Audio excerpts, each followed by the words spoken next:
Welcome to Stoked, the podcast that helps adventure elopement photographers hit six figures and beyond in their businesses without hustling on social media. I'm your host, Megan McPhail, a former burnt-out emergency veterinarian that quit my hard-earned career to become an elopement photographer. Now I'm living a life I absolutely love, full of travel, adventure, and financial abundance, and I am hell-bent on helping you do the same.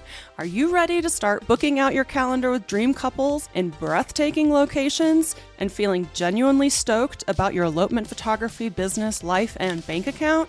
Then let's dive into this week's episode. Hey, it's your host, Megan McPhail, and today I have a super special guest. We have Megan Lawler. She is a elopement photographer based in Colorado. She's also one of the support coaches inside the Elopement Photographer Mastermind, and she is a true artist. Her zone of genius inside the mastermind is all about photography as an art form and, improving your photography skills over time. She hosts a monthly photo critique for us. And she was off on maternity leave for a little while. Now she's back.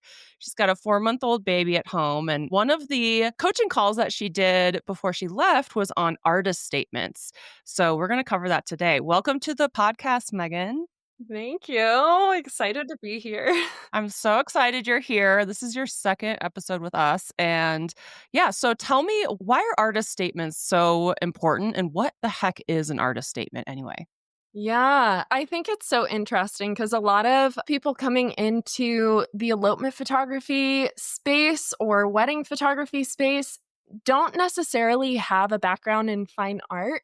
And my background really is fine art. I went to school for photography, so I spent my whole undergrad just learning everything about photography, about different art forms. I did ceramics, and then we had to take like drawing and painting and stuff like that too. So I kind of have a base for everything, but really my expertise is in photography and ceramics. An artist statement really is just a written explanation of your work. So if you've ever gone to an art museum, for instance, the artist statement is usually what accompanies the piece. So if you see the little blurb on the wall next to a piece of artwork, usually that will give you some insight into what the work is about. For a lot of contemporary pieces, it's going to be something the artist has written themselves about what the piece is about. For something that's older, say like a Monet, it might just have some information about the time period, Monet himself, etc. But a lot of more contemporary stuff kind of talks about where the piece originated, like the idea for the piece. It might talk about the materials used and why those are significant. It might talk about just like the overall concept. So there's kind of a lot that goes into it, but the artist statement really is just what the work is about. What's the heart of the work? And really just almost like a vision statement for your art. So you might have a company that has a vision statement for their brand as a whole. Think of it the same way. It really could just be a vision statement, but for your art and what drives you there. I love it. Yeah, I have been to a lot of museums and there's always it's like a little white card kind of next to it that explains things, because it's not just how our art looks. There's a deeper meaning to it. And I think that that's really important for photographers too, to kind of have that deeper meaning in what they're creating. And it's not just like, oh, this cool photo under an arch in Moab or something like that. There's got to be something more to it. So when you're coaching the mastermind members about artist statements, how did you kind of walk them through that? Yeah, I actually love this question because it's one of those things that I always tell people, don't look at examples. Go outside, go for a walk. It's so much more having to do with who you are as a person than it is anything else, right? Like, what is it about your work that moves you personally? This is going to be completely different for everybody. And so, yeah, you totally could look up an example of an artist statement and like read what so and so wrote about their art and why they decided that was important, or why another photographer felt the way that they did. But like, really, I just encourage everyone to dive into exactly what matters to you, because those are the things that really set you apart as an artist. And If you start paying attention to those things, they can either intentionally or unintentionally make their way into your work. But if you're paying attention and you are intentionally aiming to put those things into your work, it makes a huge difference in how meaningful it is, maybe to you or your clients. Yeah, and I feel like it all kind of circles back to like your why. Like, why do you want to be an elopement photographer? Why do you want to capture people on their elopement day? The types of clients you want to work with, who are your ideal clients? Who is going to make you happiest? Who are you going to make the happiest as far as couples go? It's all pieces together, and it's so much more than just pretty photos. It gets so much deeper than just like, ooh, I saw this photographer do this really cool photo at this place. Like, I want to take that photo too. Like, it gets to be so much more meaningful and emotional and just improves your business overall. So what would you say your artist statement is? So, mine has a lot to do with kind of soaking in every moment. And so I'll read you what I have written about mine. So mine is: there's nothing quite as beautiful as fully existing in a singular moment. The warmth of sunlight hitting bare skin, wind sweeping across a valley as you soak in the views of the towering mountains, morning coffee on the porch as you greet the day. The beauty of fully existing in a moment, feeling every breath, noticing shadows as they dance across the ground. This is what I aim to capture in my work. It's the experience of place and time while intentionally feeling each singular moment. It's a search for depth and being, this feeling that roots you back to your sense of place in the universe. Alongside this, I also aim to showcase the beauty of the earth and my deep appreciation for nature. That gave me goosebumps. And like, I'm literally like picturing some of your work as you're reading that off. And like, your work represents all that, like the sun and the shadows and the mountains. And it totally does, which is, I mean, yeah. So it's like, so many people are like, how do I do this? How do I do that? How do I become a good photographer? And like, this could really change the game for them and change the way they see things and the way they photograph things, because your art totally represents that statement. That is so cool. Thank you. Anyone listening who hasn't seen Megan's art, you should go check out her Instagram and her website and stuff like that, because you'll totally get the vibe that she's going for. Yeah, one of the reasons I really, really love talking about artist statements and encouraging people to write them too is it really helps give you just like a clear direction on, where you want to go as an artist. And this is a growing, breathing thing. It doesn't have to stay the same forever. But what it should be is personal, and it should talk about your goals and intentions on how you want to be effective with your work. I also feel like artist statements are so special because with social media, it's really easy to just find yourself getting caught up in trends and seeing what every other photographer is doing. That really feels like the default, right? Like we kind of just watch what everyone's doing and maybe there's something we want to replicate. And it's really easy to compare yourself to other photographers. But I think the people who really stand out in the elopement and wedding photography space are the people who aren't really influenced by what everyone else is doing. They're people that are motivated by their own set of priorities and artist, and what moves them personally. And their work is different because they're not looking at what everyone else is doing. And instead, they're just kind of doing their own thing.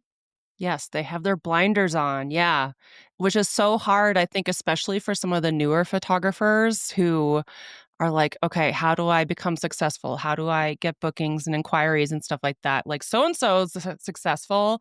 I love her work, his or her work. I should make my work look like theirs." But what really makes people unique is their unique point of view with their photography and not being super trendy or creating the trends, you know? And I have to say, like, I don't have an artist statement per se, but at the beginning of my kind of quote unquote career as a photographer, I did pick out 3 words that I wanted to stick with for my photography. And it was epic, because I wanted like cliff edges and mountains and crazy landscapes, right? And then timeless was another one. So, like, I purposefully do not follow trends. Like, I don't want people to be like, "Oh, this photo was taken in 2025," you know? Yeah. Like, so mine is timeless and my editing is based on like Fuji 400 film stock, which has been used in weddings for like decades, and then organic. Like, I wanted my couples to feel free to be themselves. And like, yeah, I do lots of posing, but then I also just want them to be free and do their thing and not make it look so posed. That has totally shaped the photography that I've done over the years and also the clients that I attract because they tell me all the time, I love how you capture people in landscapes. I love that it's not trendy. I love that it's, people just feel like they're having fun. It's not too forced. And it's just great to get that feedback considering that's was my goal the whole time. And that's kind of like my very simple artist statement, but it shapes your whole business. Yeah, and I can totally see how epic and timeless, like those things absolutely come through in your work. And it's amazing when clients come to you and they say those words back to you Mhm. because you can, have that in your artist statement or as part of your brand. And maybe you don't even have those words specifically anywhere on your website, but your clients are going to see that and they're going to say, "Oh, I see that these photos are epic and timeless." Or I get a lot of really organic storytelling, storybook type of words to describe my work, which is really cool because I'm like, yes, this is exactly what I'm looking for. This is exactly what you're looking for.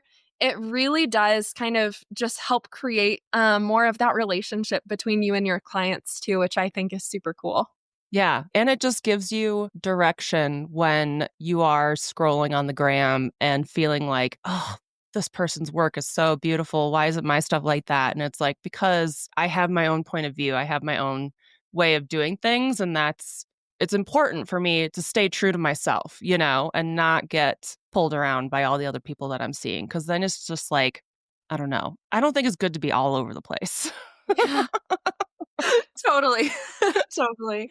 It's really confusing, So for the photographers who are like, okay, they're like, I don't have 3 words. I don't have an artist statement. What should be their first step in kind of like identifying this part of themselves? I would say for sure spend some time somewhere that inspires you, whether that's the outdoors or an art museum or, anything else that kind of comes to mind as a place that really lights you up and gets you inspired. I would spend some time there and leave your phone. Like, leave your phone at home, go outside, bring a journal, and sit and like journal with yourself for a little bit. Because, like I was saying, this really comes from like the depth of who you are. And so you have to pull all of that out, and it takes work, right? Like, you might have kind of a overview understanding of what it is that inspires you, but once you start writing about those things and just letting yourself sit with those thoughts for a while, I feel like it starts to unfold and become so much more. And like I said, it's a living, breathing thing. So if you start one day and you write down a bunch of stuff, and then the next day you can kind of come back to it if you have more thoughts or you just want to take some of it out or whatever, just let yourself go into it without feeling any pressure, Like, you're Mhm. just going to sit with yourself to think about what inspires you. What are the moments from your life that are, really impactful for you? What have been some of those moments and why were they impactful? How can you say more with your photos than just, okay, it's a couple in wedding attire, right? Like, Mhm. it's their wedding day. What else is there to it? What do you want to say with your work? What is it about your life experience that drives your work? What do you want to convey, or what do you want people to understand or discover when they're looking at your work? Those are all kind of things that you can think about. But ultimately, it really is just, who are you? What drives you? Like, what are those things? Because you're probably going to see some parallels to other things in your life, and it's going to kind of flow into your artwork as well. As you're saying those things, I'm also thinking like, how do you want you to feel about your work? How do you want your couples to feel about your work? Or like not just the photos, but in the moment when they're getting the photos taken? How do you want other people to feel when they see your photos? Like I feel like a lot of it's about emotions too. And when you're journaling or brain dumping or thinking about these things, like notice reoccurring themes. I tell that to people all the time because I have some like lessons in the mastermind where I want you to, answer all these questions. And like, if you're answering questions kind of similarly, that is a sign to be like, okay, I need to pay attention to this because I keep bringing this up. This is important to me. So that should be important when you're like journaling and thinking about this stuff. Is there a word or a feeling or a vibe that you keep coming back to? Is there a moment in your life or a museum that you went to or something that you keep coming back to when you think about this stuff? Those are the important things to remember. And it's not about reinventing the wheel, right? Somebody listening to this could be like, I also want to shoot timeless photography, or I also want to notice the shadows and the canyons and the mountains and stuff like that. This isn't about doing something completely different than anybody else. This is just about getting truer and truer to yourself, and maybe even like listening to your intuition a bit and like ignoring the noise, ignoring the Instagram scrolls, right? And not worrying about anything else and just getting really, really true and not worrying about reinventing the wheel. Yeah, 100%. I think that's one of those things we probably all have a lot in common, right? Like we've all been drawn to photography. So we already have that going for us. And so Mhm. if you're thinking really hard and you're just having a hard time coming up with things, that's okay. Or if you feel like maybe it's not the most original, if it feels true to who you are, that's totally fine. I think for me, when I first started writing artist statements, I was like, I don't know what to write. Like, what am I supposed to put here? Like, Yeah. just have no idea. But over time, you kind of get to just let it flow and come out as it's supposed to, and it can grow with you. Like especially since I was like 21 in college and like writing artist statements. And I've grown so much over the years that for me, my artist statement is really all about presence. And that's kind of what comes through in my life too. Like whenever I'm with friends or something, like I'm not going to be on my phone because that isn't what I value, but what I value is spending time with people and soaking up all of those moments that I have with them versus like wasting time or something like that. Like it has manifested itself in my life in so many different ways. And so the same concept coming through in my artist statement just makes so much sense and feels super aligned with who I am as a person and where I want my work to go. And it's very representative of your personality and your values. So many photographers that I talk with, they're like, I'm boring. There's nothing special about me. And I'm like, no, there is. You're We just have not to boring. Yeah, you just have to like listen and pay attention and you'll find it, because I think a lot of us too have kind of been trained to be perfect or be a certain way and stuff like that. And we kind of ignore our intuition, we ignore our true personalities, and now we get to actually let it out and let it shine. But for some of us, we have to kind of like search for those things, or be open to those things. And I think it's also kind of hard, especially for baby photographers, for beginner photographers. You're still learning your camera settings, posing, location scouting, how to get inquiries, how to get bookings. You're doing a website, you're figuring out how to photograph in certain lighting scenarios, you're doing all this kind of stuff. And then it's like, now I got to do an artist statement on top of it, and like, yeah, but listen to what Megan's saying, which is that it's a living, breathing thing. It's a journey. It's something you develop over time. And none of these things as a photographer are things that you're born with being awesome at. These are all skills you learn over time. And maybe you focus on lighting first and then you get your artist statement down or whatever. Like, you can have your own little order of operations, but it's still something that if you want to level up your photography, it's a really important thing to consider and to think about, and to put your blinders on and really just kind of listen to yourself and what makes you unique in this space. Yeah, exactly. And I think too, anytime you're looking at somebody else's work and you're like, oh, I love how this person did that. I don't think there's anything wrong with that, right? Like we all get inspired by each other's work, and that's kind of amazing. But the next time you're scrolling and you're like, man, this person is so good, really think to yourself, like, what is it about that person's work that inspires you? Because that can also kind of help give you insight into your artist statement, into, the direction you really want to go in your work, because that is really the heart of it, right? Is like, what is it about your life, about this work, about other people's work that is so inspiring to you? And it'll give you so much direction. That's such a great way to look at it because instead of comparing yourself to them or being like, I'm going to go out and take a photo just like so and so's photo, instead, you're like really sitting in it and thinking about it and being like, why did this stop my scroll? Why is this giving me an emotional response? Why am I so drawn to this? And like, how can I use that to help me learn about myself Yeah. and my art instead of being like, "Ooh, I love this photo of Megan, so I'm gonna go out and copy it or something." Because really, when you're listening to yourself and doing things true to yourself, that's where I see so much success.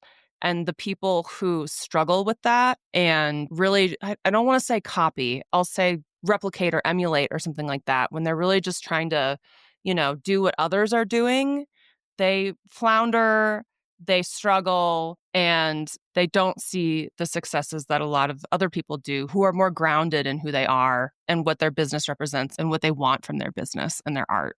Yeah, I think too, when you look at it as a whole, right? Like your brand is everything that's encompassed, right? Like it's who Mhm. you are, it's who your couples see you as, it's your work, it's all of the things. Your artist statement really is probably not that far off from your brand vision statement, right? So, like, that's also a great place to start. Like, what direction do you want your brand to go in? Do you want it to be more documentary? Do you want it to be more filmy? Do you want it to be more cinematic? Like, those are great kind of words to start thinking about. Styles, what styles are you drawn to? Because that can also really help you as you're forming your artist statement. Because what is it about those things that you love? What are you drawn to about documentary photography? Or what are you drawn to about cinematic photography? Like, all of these things are gonna help you so, so much. Yeah, and your personality should help with those things too. I'm a more bubbly personality, I think, on elopement days. Like, me and my couples are just laughing and all that kind of stuff, so I can't really do, like, the Vogue kind of serious stuff that some people can do, like, that maybe have quieter personalities, I don't know, but, like, I think it should all come together in kind of like a nice little package Mhm. that Yes. makes your life easier, that makes your business more fun, that makes your clients feel more aligned and excited to work with you. Like it all goes together and it gets to be really deep, which I think is a really fun thing about this. And as you keep going in your business, like I'm in year, I don't know, 11 now, and I just shot an elopement yesterday and we started kind of across the street from the first wedding I ever photographed in like 2014. It was like a weird full circle moment. And so I was kind of like reliving in my head how awkward and unsure of myself I was during that first wedding and how now with the elopement that I was shooting yesterday, I was like, damn, I'm good at my job, like, Yeah. but that's because, like, yeah, I'm just so grounded in who I am.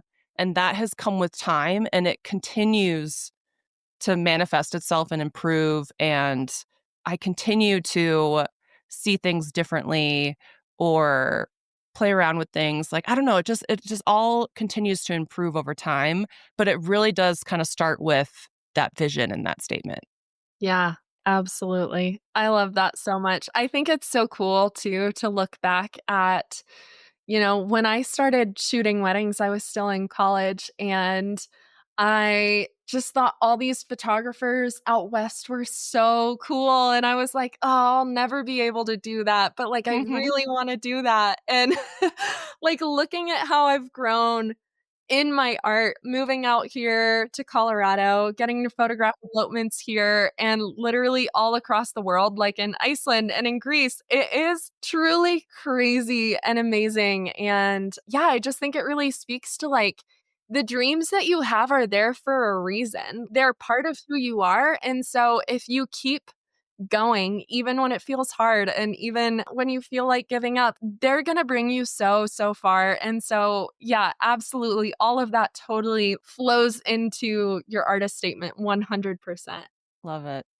So, what's your final word of advice for the photographers listening who are like, oh man, I'm going to go write my artist statement. I'm going to start listening to myself. I'm going to get aligned, all that kind of stuff. What's your final advice for them on this episode? Yeah. I think for one, actually do it. Like sit down, go do it. It's going to make a huge difference. But two, also just let it grow with you as who you are, let that come with time. Do what you can right now, but don't feel any pressure to like make it perfect. It doesn't have to be perfect. You literally don't have to share it with anybody ever if you don't want to. Yeah. So give yourself that freedom, that grace to kind of just let it be messy for now and let it grow with you. That's perfect advice. And yeah, be messy right now. Yeah, 100. Be messy. Don't be perfect. Let things grow and evolve. I love that. So, where can the listeners find you on social media and your website? So, my website is just meganelawler.com. Instagram, you can find me at Megan E. Lawler. TikTok at Megan E. Lawler. Basically, all across the board is that. So, Perfect. Cool. Yeah, and we'll link it in the show notes too. Thank you so much for being on the podcast again, Megan. I just love talking art with you, and it's just so much fun. Thank you so much for doing the photo critiques and the mastermind. Everyone loves those, and this was a great episode. Thank you. Thanks so much for joining us on this week's episode of Stoked. If you enjoyed the show and you'd like to help support the podcast, please subscribe, leave a review, and tell a friend. If you're looking for more inspiring elopement photography content, check us out on Instagram at Megan McPhail. And if you'd like to hear more about my business coaching and how I can personally help you hit six figures as an elopement photographer, then check out my website at www.meganmcphail.com.